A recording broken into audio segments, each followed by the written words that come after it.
Here we have the new 2026 Toyota Tacoma. Now this one comes in the SR5 trim level, double cab, two-wheel drive, black, and then we have black fabric interior. The powertrain consists of a 2.4 liter turbocharged 4-cylinder engine that's mated to an 8-speed automatic transmission. As we come around to the front end here, we get our LED headlamps along with the LED fog lights. And sorry for the wind noise, it's gonna be like that all day today. But I like the front fascia look, even though this is a lower trim in the SR5. Down here to these wheels, these are gonna be 17-inch alloy.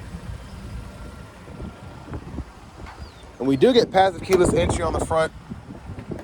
Door handle there, power mirror controls, blind spot monitors, and then power door lock controls. We get one-touch up and down windows on all 4 doors, rear window lockout there, side pocket, and then 2 bottle holders there. And then brightness for the gauge cluster, auto high beams, traction control, hood release. Look at the pedals. But here we have our 6-way manual driver's seat with 2-way power lumbar support. And I want to give a huge thanks to John Roberts Toyota here in Manchester, Tennessee for allowing me to review this truck today. I'll leave a link below in the description. If you're looking to find the best price on one of these closer to home, click that second link down below. It takes just a minute to fill out your information, and I'll make sure the local dealers are fighting to get you the best price on this or whatever new vehicle you might be interested in. Now I have the seat up front adjusted for someone of my size, being 6'3" with longer legs, and not the best space in these mid-size pickup trucks across the board, but not really a big deal. Bottle holders are there. And then we have a 12 volt below. There's a look at the front from back here. And this wind is blowing, man. And then we have the LED lights throughout. Now if I pull this strap here, top tethers are integrated on the back of the seat itself, which is interesting. I haven't seen that in a pickup truck like this, except on this one. But that's nice to have. And then you have a little storage underneath the seat itself.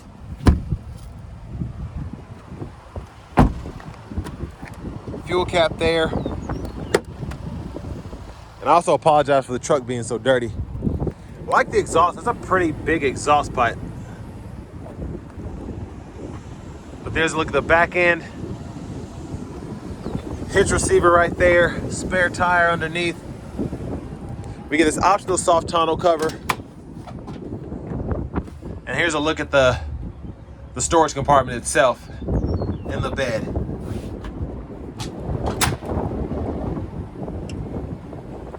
Now as we come around to this rear passenger side, just gonna take a quick look from this angle. So there's that, your lower anchors for the car seat right there. Child locks, lock, unlock. And then we're gonna take a quick look at this window sticker. Y'all can pause anywhere you need to take a closer look at anything. And again, I apologize for this wind. It's really getting on my nerves.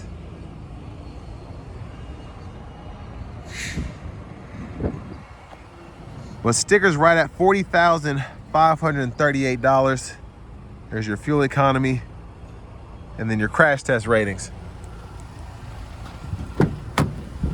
Our front passenger seat, you can pump the seat up or down there. Seat back can be controlled, and the seat bottom can be moved there. Lockable glove compartment with the owner's manuals. And there is a little storage tray, a USB-C port. And right now, this is on sale for $36,233 here at John Roberts Toyota. So, pretty good savings on the truck overall. I mean, on paper, that's a good deal, getting a pickup truck, mid-size truck for $37,000. Back around to the front, quick look at the engine bay. There's that 2.4 liter turbocharged 4-cylinder. And before we hop in the driver's seat, I'm just gonna show off the blinkers.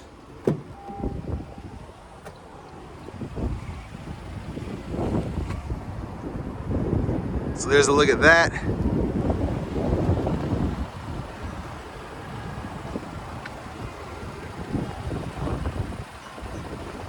Let's go ahead and hop in the driver's seat.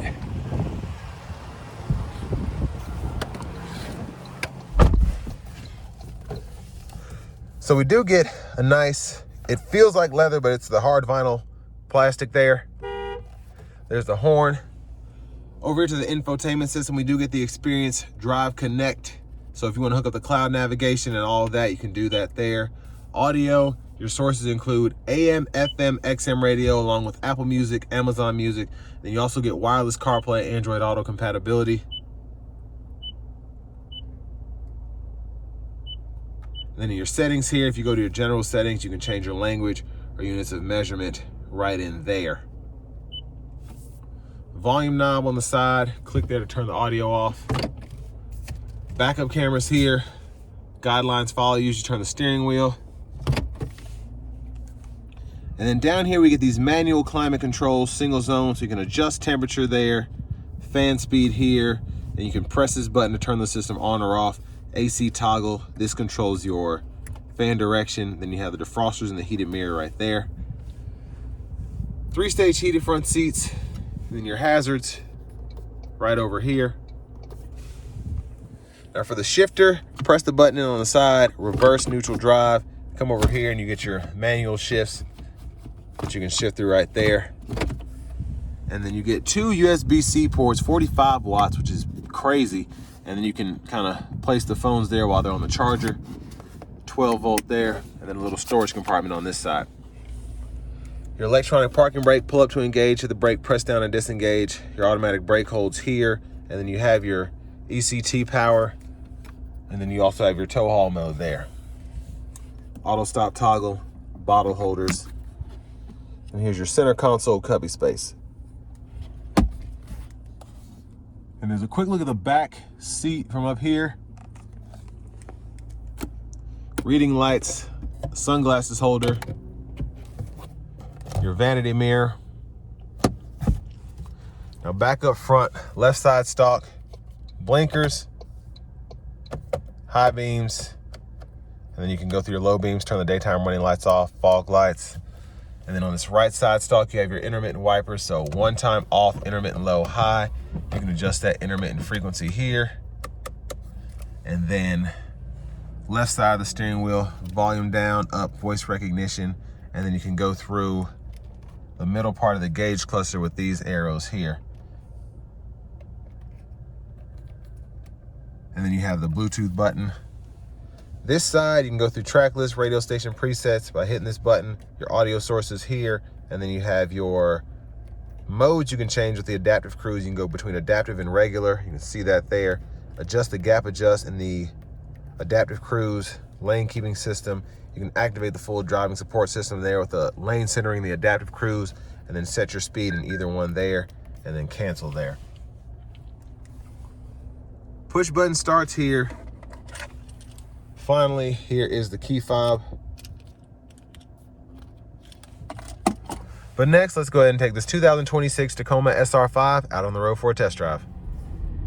So starting the test drive in this Tacoma SR5, the 2.4 4-cylinder pulls pretty nicely. I prefer the iForce Max, but I like hybrid powertrains better. I always have. I like the instant torque and I like the additional fuel economy.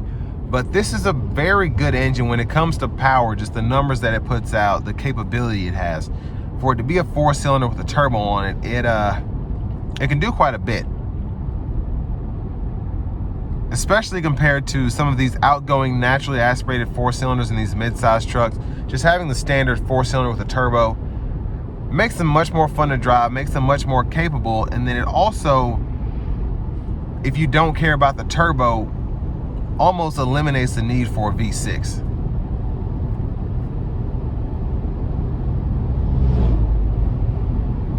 But I mean, the ride down here is pretty good. I will say the Tacomas, and I've said this before, just the platforms of them, they're a lot more, I don't want to say shaky, but you can just feel the truck more when you're driving this compared to a Ranger, compared to even a Honda Ridgeline or a Colorado Canyon. But I also like how these drive the best, I think. It just feels more like a 4Runner, and that's what a lot of people want from a truck, especially if they're gonna be taking it off-road or doing whatever with it.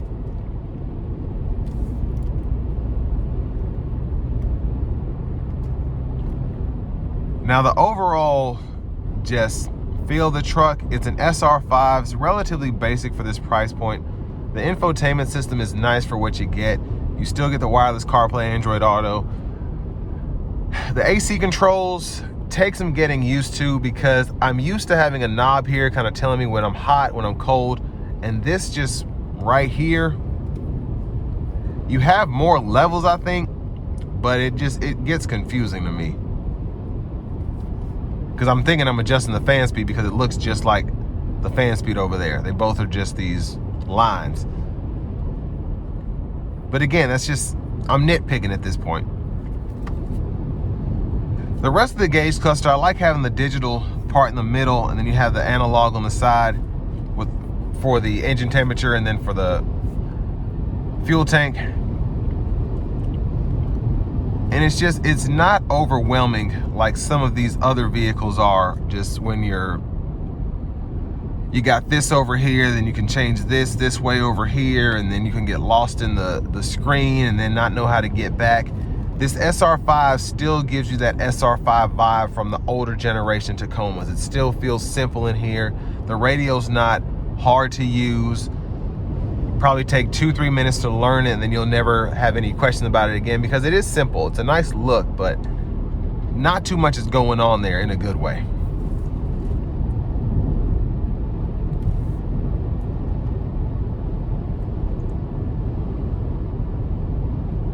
The overall sound acoustics have been good right now in terms of the wind noise, in terms of the road noise, not really prevalent.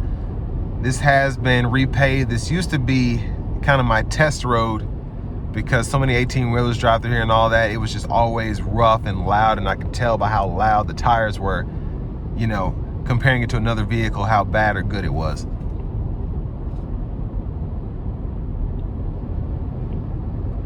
But visibility is good. This kind of plastic part that comes up out of the gauge cluster doesn't really hurt because the hood, as low as it is to the, you know, compared to the rest of the truck, it's still visible a little bit. So that just kind of makes the hood not visible with the dash here.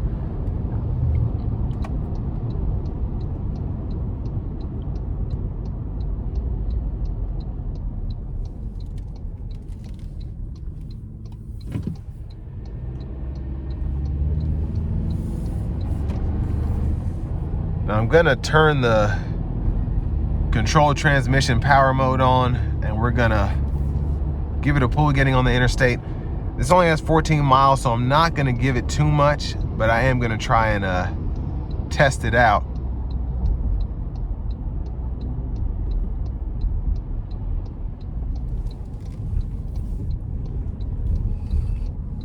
Here we go.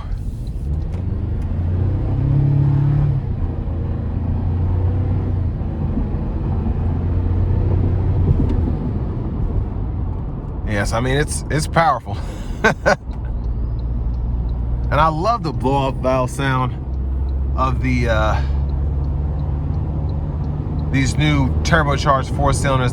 They're really nice, they're really fun.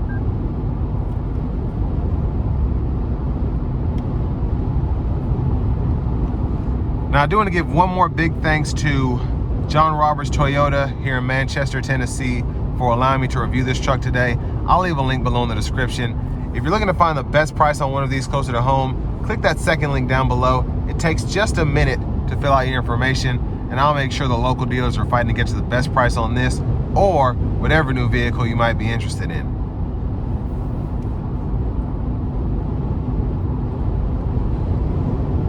Now the wind noise is picked up just a tad as I've been driving down the interstate here, higher speeds, but for the most part, still relatively comfortable. Not too much sound is coming in here that, you know, it doesn't feel like a Wrangler, it doesn't feel like a Bronco. So for the most part, not really an issue when it comes to the sounds.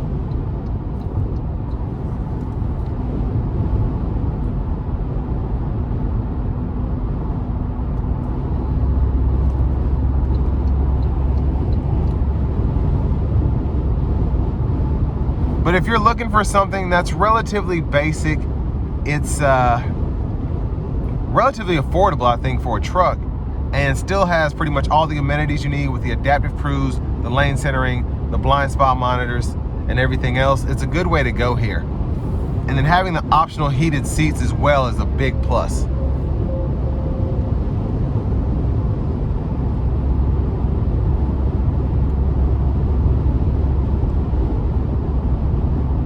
And it's just, it's a good run-of-the-mill truck. It doesn't do anything special necessarily, but it has everything that you would need for whatever you might be doing that would involve a two-wheel drive truck, whether you're towing, hauling, what have you.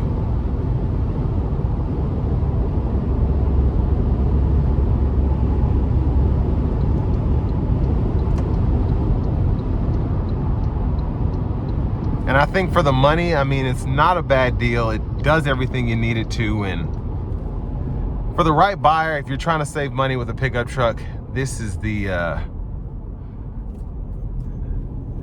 one of those good options. So all that being said, this will bring me to the end of my review of this 2026 Toyota Tacoma SR5.